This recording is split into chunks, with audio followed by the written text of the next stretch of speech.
Did you know some of the godliest people in the Bible never became rich? And some of the wealthiest people in Scripture were far from godly. If wealth was simply a reward for good behavior, that shouldn't be possible. So why does God pour out riches on some people and let others struggle just to pay rent? Stay with me, because the answer isn't what most churches teach. And the final principle in this video might completely change how you see your own bank account. Millions of Christians are drowning right now. Drowning in debt, drowning in bills, drowning in fear every time a card gets swiped. Inflation keeps rising. Paychecks don't stretch. And somewhere in the middle of it, we start asking, God, if you love me, why is money always this hard? Here's the truth.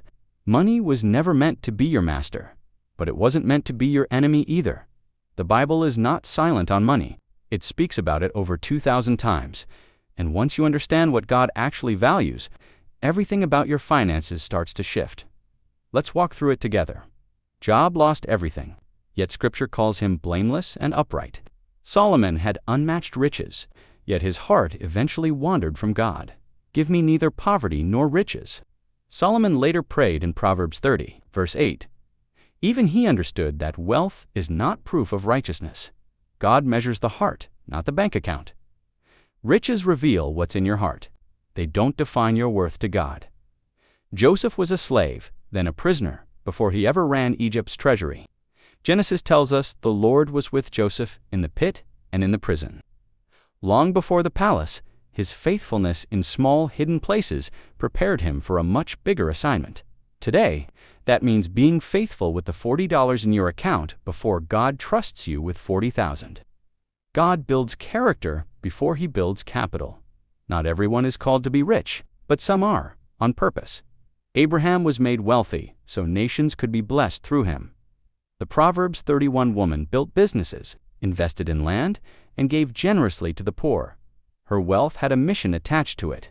If God is expanding your income right now, ask what assignment comes with it. Kingdom wealth always comes with kingdom responsibility. Deuteronomy chapter 8 warns that when we grow full and comfortable, we tend to forget the Lord. Sometimes a no from God to more money is actually protection. Sudden wealth has destroyed marriages, friendships, and faith itself. God may be shielding you from a burden you're not ready to carry. What looks like delay may actually be divine protection. In the parable of the talents, Jesus rewarded the servants who managed what they were given. The one who did nothing with his portion lost even that before God gives you more. He watches how you handle what you already have. That means budgeting, paying down debt, and giving with a willing heart. God multiplies what is managed, not what is merely wished for. Paul wrote from a prison cell that he had learned to be content in any circumstance. He had known abundance, and he had known hunger, and either way, Christ was his strength. Financial peace isn't a certain number in your account. It's trusting God with the number you actually have today. Real wealth is a heart that isn't anxious, no matter the season. If this message is blessing you right now, take a second and subscribe to Biblical Finances. We're building a community of believers pursuing wisdom, freedom, and purpose with their money. Comment below and tell us which principle just spoke to you the most. And if someone you know is struggling financially right now, take a moment to pray for them in the comments. Someone watching this may need exactly that prayer today, but that's not all. Here's what most Christians completely miss. God isn't just watching your income, He's watching your obedience. Here's the deeper truth behind everything we just covered. God doesn't withhold wealth to punish you, and He doesn't give wealth simply to reward you. He distributes it according to purpose, readiness, and the condition of your heart. Some are wealthy to fund the gospel. Some stay modest so they'll depend on Him daily. Both paths can be blessed. Both paths can be faithful. So today, stop asking, why don't I have more? Start asking, God, what am I doing with what you've already given me? Be faithful with your budget.